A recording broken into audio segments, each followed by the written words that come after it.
Hey, that's what we like to see. So I'm flying business class on Philippine Airlines today. They're like a national carrier, full service, except they're kind of notorious for being Manila airport is apparently one of the worst in the world. Flight was supposed to leave at 1 a.m, but I got an email, it was delayed. It's now leaving at 2:25. It's 11 p.m. now. This probably won't be the best flight of my life. So why am I doing this? It's cheap. The rest of all my business class flights have been booked on points, so like a weird combination of things. This one I've just straight up paid cash for. One way from Bali to Sydney, Australia was around $800, which obviously isn't cheap.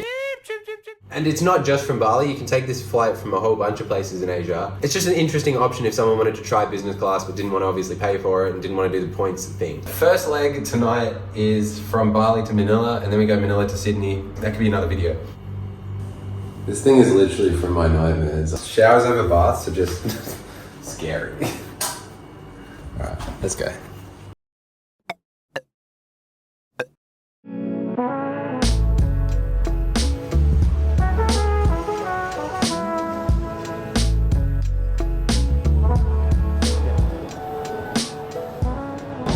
Hello. Any baggage for check-in? No.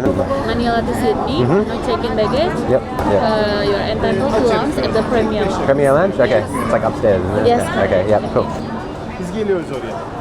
I got to the airport at 11:45 and there's only 4 flights that leave after 1 a.m. So the airport was incredibly quiet. They also have these smart gates now, which they didn't have last time I was here. This just made customs and security way quicker.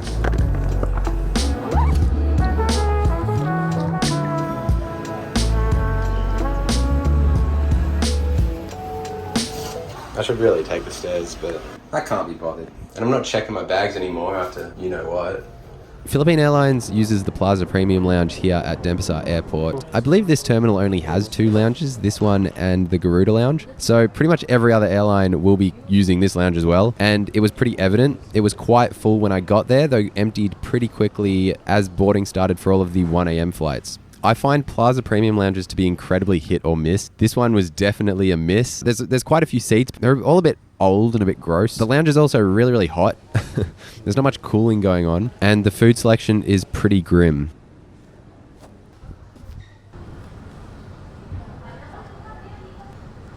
I was kind of expecting this, so I went and got dinner earlier in the evening. I did risk it on some fruit and some cake. They were actually not too bad. There's a limited range of alcoholic drinks. I did not partake. You have to be served these over the bar. There's no self-serve alcohol. A redeeming feature of this lounge is the drinks fridge. They are fully stocked with no sugar Coke. So, you know, I love that. And then for my hydro homies, check out how many bottles of water there are. After about an hour of just hanging around, I decided to film myself in the toilets. This lounge does have a shower, but it's not like a separate shower suite. A shower. If you're really adventurous, then maybe this is a shower for you, but I was not interested tonight. 1 eternity later. Just before 2 a.m, I decided to leave the lounge and head down to the gate. The lounge was practically empty at this point with just the last few people from my flight and a lady who had an incredibly strong resemblance to the woman from White Lotus who was telling me how her Jetstar flight had been delayed by 7 hours and how she was planning on sleeping in the lounge. Good luck to her, I guess. Anyway, quick tip. My boarding pass stated that boarding was due to begin at 1:40 a.m, but I was able to find the inbound flight from Manila on Flight Radar. It's really not complicated. It usually just says find inbound flight, and I could see that it was actually due to land just after 2 a.m. So even with the quickest turnaround in the world, we weren't going to start boarding until at least 2:30.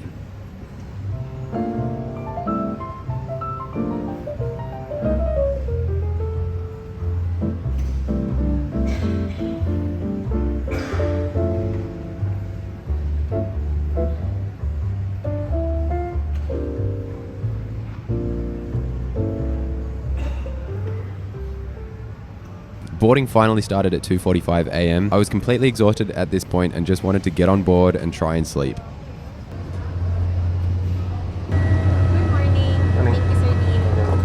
All right, let's start with the seats. So we're flying on the older A321s today. They're not the new Neos, which have a lie flat seat. Here we've just got these big recliner style seats. There's 3 rows of seats and they're laid out in this 2-2 configuration. So we've got 12 seats total. I was in 3K, which was the rearmost right side window seat, and it was honestly pretty comfortable. The padding was good. We were given a nice pillow and blanket, which just made it a little bit more cozy when you're trying to sleep. And I'm going to describe this in the strangest way possible, but the seat recline was significant enough that my head didn't end up flopping to the side or to the front when I was trying to sleep. There's only really two negatives to this seat. The leg room isn't amazing. When the person in front of you is like fully reclined, you don't have a ton of leg room. And when the guy next to me evidently fell asleep, I had to carefully climb over him to get to the toilet halfway through the flight. There wasn't really enough room for me to just kind of scoot by. The other negative was the lack of in-flight entertainment. I later learned that they did have Wi-Fi streaming to your device with a bit over 100 movies and a bunch of TV shows. Here or here?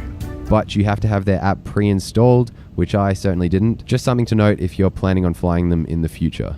Now, if you'll pardon the pun, I did get to enjoy some pre-flight entertainment. Now, there was the standard stuff. I got brought a hot towel and a pre-flight drink. I think I went with this mango orange juice mix. It was pretty good. And the crew came around and took orders for the meals. I found this quite nice. They asked if we wanted to be woken up for dinner. I said no, but of course I stayed up anyway. But the real pre-flight entertainment I'm alluding to was this. We expect to arrive Manila at 15 minutes past the hour of 7 in the morning. And once again, thank you for flying Philippine Airlines, the heart of the Filipino. Mabuhay sa inyong lahat. So, I would like to extend my deepest gratitude to each of you. I stand before you today to offer our sincerest apologies for this inconvenience and to provide an explanation for the unexpected turn of events. Mother Nature, as we know, can often be unpredictable, leaving us we are eager as you are to take to the sky and bring you to Manila. Maraming salamat po at mabuhay sa inyong lahat. I significantly sped up that 4.5 minute superfluous speech there by the pilot. To be fair though, when he finally put down the microphone, any ounce of annoyance that I had towards this delay just seemed to evaporate out of my body. So he did a good job.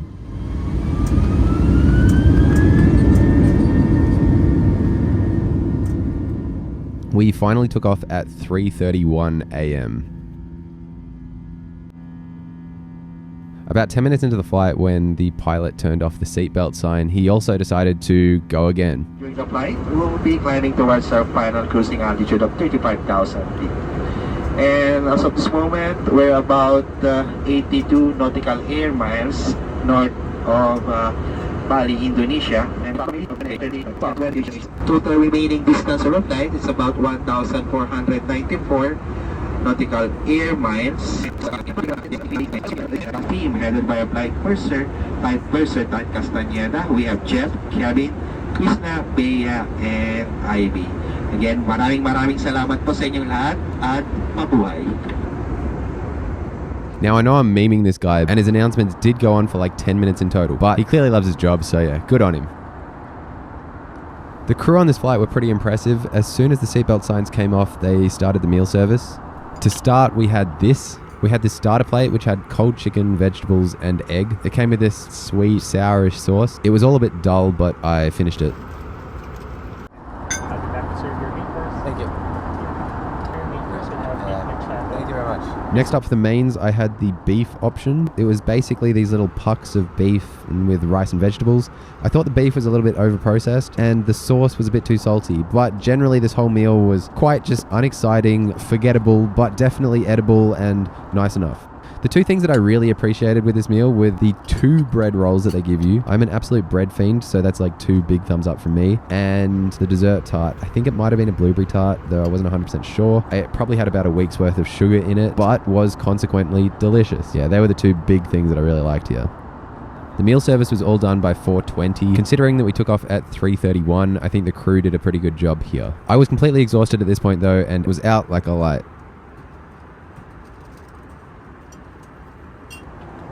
I got about 2 hours of pretty interrupted sleep throughout the flight. I wasn't feeling phenomenal, but this definitely wasn't my worst night's sleep on a plane ever. Once we started our descent, I thought it was time to check out the toilet. Alright, so we got hand wash, lotion, cologne.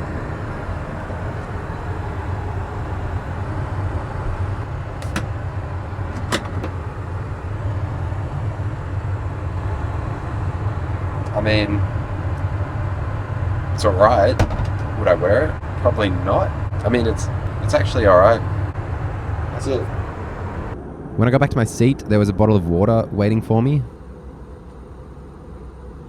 And the flight attendant was pretty quick to come around and offer me tea, coffee, whatever I really wanted to drink. Though at this point, I was just happy with the water. My seatmate got a Coke, which I thought was a pretty big move for 6 a.m. in the morning. But I did some Googling and it turns out that Coke is actually a bit of a morning drink in the southern states of the USA. And Coca-Cola spent a bunch of time and money in the 80s trying to market it as a breakfast drink.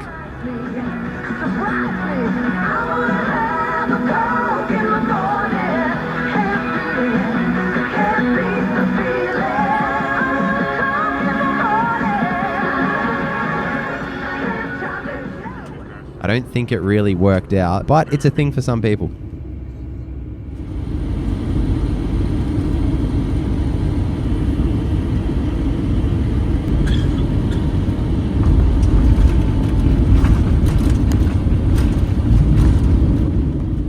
We landed at 7:12, so almost 2 hours late. Airlines welcomes you to Manila.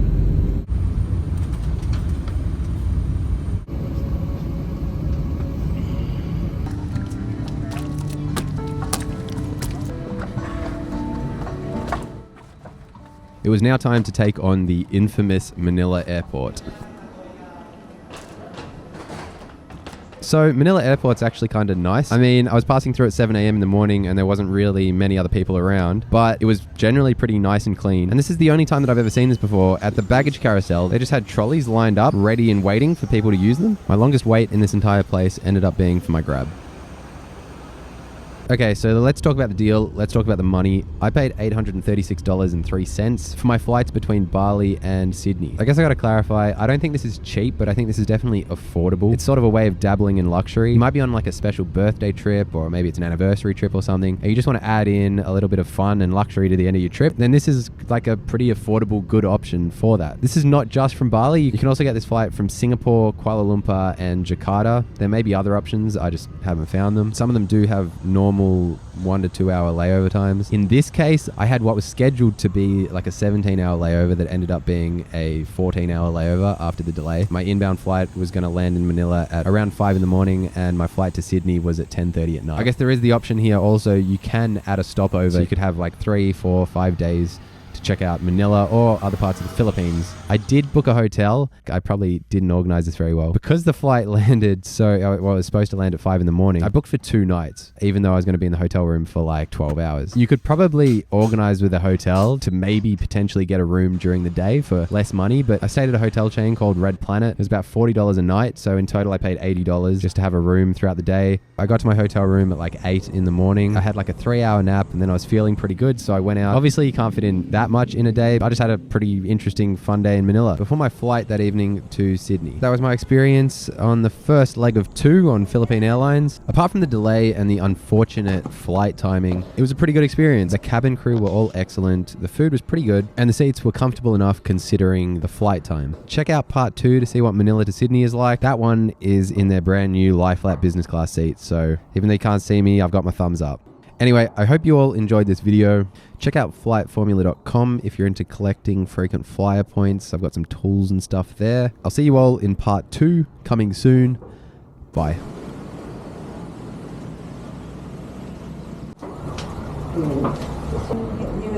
Yeah, okay. Oh, it's raining. I'm under a tree. And I'm not getting too wet, so I think I'll just wait for it to pass, but I don't know. This whole fort thing is it's working. Why